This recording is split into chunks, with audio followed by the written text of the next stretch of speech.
Olá, vestibulandos! Eu sou o professor Gustavo. Estou aqui para trazer algumas resoluções de questões de física do ITA. Vamos fazer uma série de vídeos aqui, começando pela primeira questão do ITA de 2024 da primeira fase. E nos vídeos seguintes vou estar trazendo as próximas questões, beleza? Então vamos começar com essa primeira questão daqui. Então a questão número 1 diz o seguinte: em um centro de pesquisa foram desenvolvidos 3 equipamentos para medição de tempo, comprimento e massa, cujas leituras são ET de tempo, né?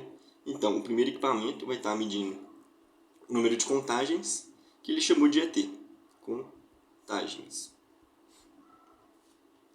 EC, que vai ser de comprimento, e EM, que vai ser um medidor de massa. Estes 3 gráficos aqui vão estar representando as curvas de calibração que ele vai falar aqui, ó. As curvas de calibração de cada equipamento estão representadas na figura, pelos gráficos. Esses equipamentos foram utilizados para medir o movimento retilíneo uniforme de uma partícula pontual. A medição de massa indicou leitura de 3 contagens e a medição do movimento mostrou que ele percorreu uma distância entre as posições indicadas pelas contagens 6 e 2 em um intervalo de tempo de 0 a 1 segundo. Então, vou fazer um desenho dos gráficos aqui, de acordo com a questão. Então, o primeiro, que é o número de contagens do tempo, vai ser um gráfico dessa forma, um gráfico linear. O número de contagens para comprimento é o seguinte. Opa, essa caneta tá ruim de sair a tinta. E por fim, o gráfico de massa é o seguinte. É uma curva aparentemente parabólica, mas não posso afirmar logo de cara assim. Então, o que essa questão vai estar cobrando de mim? Ela quer saber justamente se inicialmente você consegue comparar gráficos de medidas. O que é medir, para a gente começar a ter uma ideia aqui?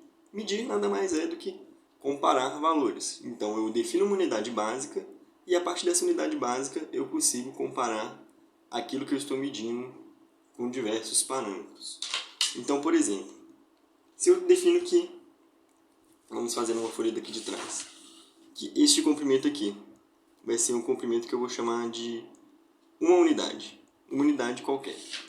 E eu tiver uma coisa que é 2 vezes ou 3 vezes maior do que isso vai ser 3 unidades. Ela é 3 vezes maior do que ele. Então, a partir de uma unidade padrão, eu consigo comparar esses valores e medir o que eu estiver precisando medir. Então, esses 3 equipamentos vão estar medindo justamente isso, só que 3 grandezas diferentes. Um mede a grandeza tempo, um mede a grandeza comprimento, e o outro mede a grandeza de massa. Correto? E o que seria a curva de calibração, então? A curva de calibração, então, vai ser justamente tempo. Vou colocar aqui tempo em segundos, conforme ele coloca na questão. Essa curva de calibração foi feita justamente para eu comparar o valor medido pelo meu equipamento com o valor que eu já tenho noção. Então, por exemplo, aqui, ele me fala que no segundo 2, o equipamento vai estar medindo um valor de contagem 1. Isso quer dizer, medindo em segundos, quando passar 2 segundos, o meu equipamento vai ter medido 1 unidade dele. Não preciso dar nome para essa unidade, mas ele vai ter contado o valor 1. Vamos supor que eu continue contando. Passa para o segundo 4. Eu estava com o cronômetro aqui. O cronômetro marcou o segundo 4. Meu equipamento vai estar marcando lá 2 contagens. Então, no visor do meu equipamento, vocês estão vendo que o tempo contado por ele vai ser metade do tempo marcados em segundos. E dessa forma eu consigo relacionar o tempo em segundos com o valor medido pelo meu equipamento. Isso vai ser a curva de calibração, então, que é o que a questão está falando. Então vamos para o problema real, né? Então ele me fala que o movimento de um corpo que está sendo medido ali, vamos colocar uma bolinha aqui para representar isso. Ele fala que equipamentos foram utilizados para medir o movimento retilíneo uniforme de uma partícula pontual. Essa partícula pontual está se movimentando em um movimento retilíneo uniforme. E o equipamento mediu uma massa de 3 contagens. Então ele fala aqui que o equipamento que mede massa marcou 3 contagens, e isso se relaciona, de acordo com o meu gráfico, em gramas, com um valor de 5 gramas. Você vai simplesmente olhar o gráficozinho que está lá na questão e ver qual ponto equivale a 5 gramas. Beleza? Então, vamos continuar a questão. A medição do movimento mostrou que ele percorreu uma distância entre as posições indicadas pela contagem 6 e 2, em um intervalo de tempo de 0 a 1 contagens. Então, no meu gráfico de comprimento aqui, ele saiu da posição de contagem 6, mais ou menos por aqui, e caminhou até a posição de contagem 2. Então, quer dizer que meu contador estava medindo um movimento retrógrado, né? Ele estava saindo da posição de número 6 do meu contador e caminhando em direção à posição 2. Beleza? Então, o deslocamento total dele aqui, ΔS, vai ser 6 menos 2, igual a 4 contagens. Beleza? E, por fim, a medição de massa, a medição de tempo, intervalo de tempo de 0, quer dizer que ele começou no 0 e foi até uma contagem, que é esse ponto aqui no gráfico, beleza? Esses pontos aqui equivalem em metros, eu esqueci de anotar. Você vai olhar lá no gráfico. A posição 6 indica que ele estava em 4 centímetros e a posição 2, a contagem 2, indica, isso aqui é centímetros, a posição 2 indica 8 centímetros. Beleza? Com todas essas informações aqui, eu consigo encontrar o que a questão está pedindo. Ele pede para a gente encontrar a energia cinética da partícula, certo? O que é energia cinética? Vocês devem se lembrar lá que energia cinética é igual a massa, em vez de chamar de E, vou mudar isso daqui, porque E também já está sendo usado para contagem. Vou chamar de K, de kinetic, do inglês, ou energia cinética, beleza? Mas esse aqui é só um nome que eu vou dar, que eu estou querendo representar a energia cinética. Energia cinética era o produto da massa do corpo que está em movimento com a sua velocidade elevada ao quadrado dividido por 2. Muito simples, uma equaçãozinha que a gente estuda lá em dinâmica, beleza? Então, ele pede para encontrar essa energia cinética da partícula que está movimentando de acordo com as informações passadas pelo enunciado. Já encontrei o deslocamento dele aqui, que eram 4 unidades passadas por ele, que se eu converter para centímetros, vai equivaler a 8 menos 4, que vai ser 4 centímetros de deslocamento. Então, vamos anotar as informações aqui. O deslocamento dele em centímetros é 4 centímetros. O intervalo de tempo percorrido por ele de 0 até 1 foi uma contagem, mas isso equivale em segundos a 2 segundos. Então, ΔT vai ser 2 segundos.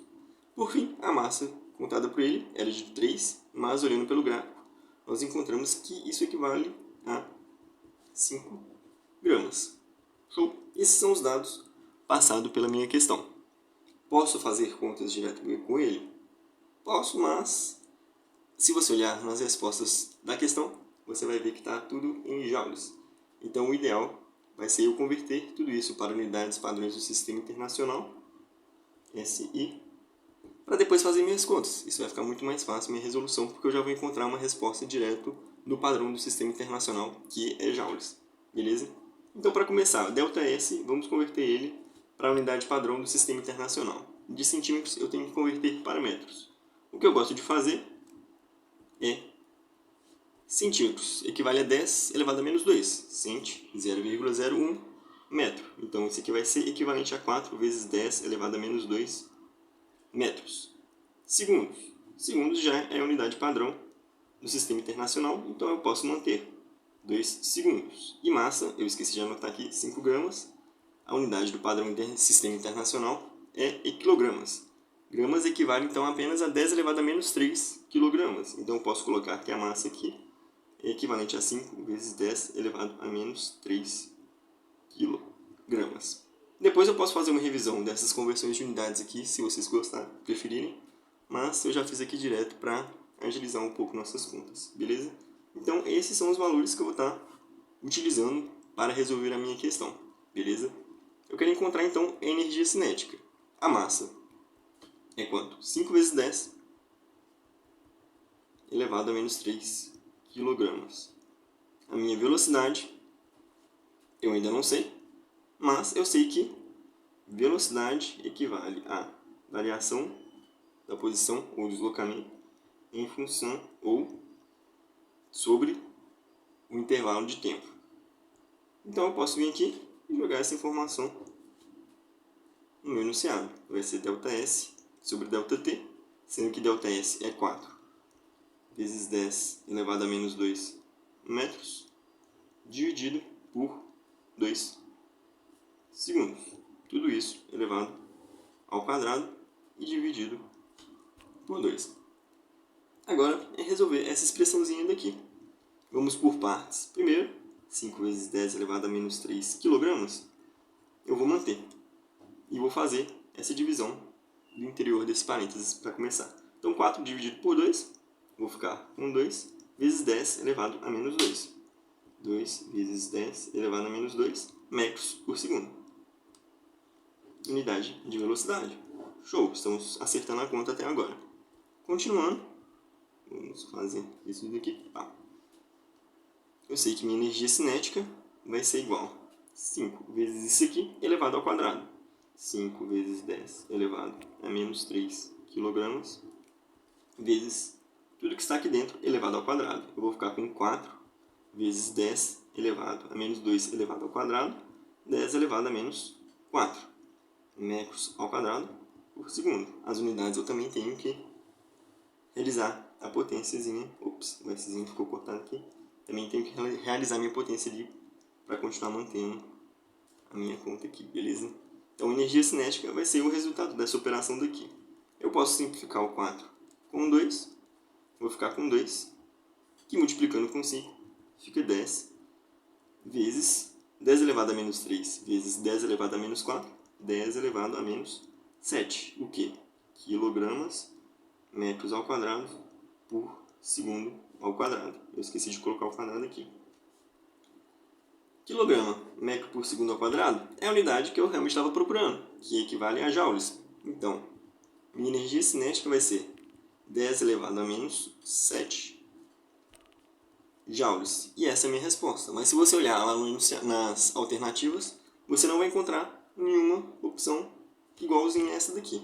Por quê? Primeiro eu vou ter que converter essa potência de 10 para 1,0 vezes 10 elevado a menos 6. 10 elevado a menos 7 é equivalente a isso, joules. E 10 elevado a menos 6 é o quê? 1 vezes 10 elevado a menos 6, a gente pode também falar que é micro. Ops, fiz uma coisa errada aqui. Microjoules. Então, esta é a energia cinética da partícula que se movimenta de acordo com as informações passadas pela minha questão. Certo? E essa resposta é a alternativa D de dado e é a resposta da minha questão.